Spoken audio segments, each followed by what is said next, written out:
2024 সালের আগস্টে বাংলাদেশের রাজনৈতিক প্রেক্ষাপটে ঘটে যাওয়া ঘটনাগুলো এখন আন্তর্জাতিক পরিসরে আলোচনার কেন্দ্রবিন্দুতে। সম্প্রতি আন্তর্জাতিক অপরাধ ট্রাইব্যুনালে দাখিল করা একটি চার্জশিটে সেই সময়কার গুরুত্বপূর্ণ তথ্য প্রকাশিত হয়েছে।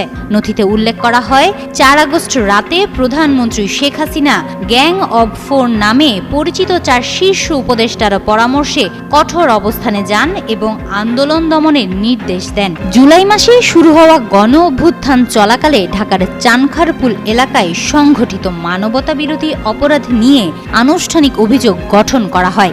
অভিযোগে বলা হয়, শেখ হাসিনা গুলি চালানোর নির্দেশ দিতে চেয়েছিলেন, কিন্তু সামরিক কর্মকর্তারা তার বিরোধিতা করেন। উপস্থিত সামরিক কর্মকর্তা ও তারেক সিদ্দিকীর মধ্যে উত্তপ্ত বাক্য বিনিময় হয়।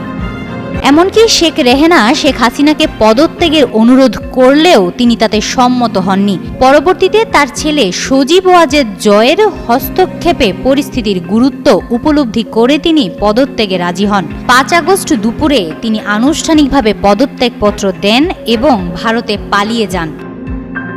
চার্জশিটে দাবি করা হয়, শেখ হাসিনার নেতৃত্বে শান্তিপূর্ণ আন্দোলনে গুলি চালানো হয়, যেখানে স্কুল ছাত্রসহ বেশ কয়েকজন প্রাণ হারান। পুলিশের শীর্ষ কর্মকর্তারা প্রধানমন্ত্রী ও দলের নির্দেশে এই দমন অভিযানে অংশ নেন। 14 জুলাই রাতে ঢাকা বিশ্ববিদ্যালয়ে ছাত্রদের উপরও সশস্ত্র হামলার কথা নথিতে রয়েছে।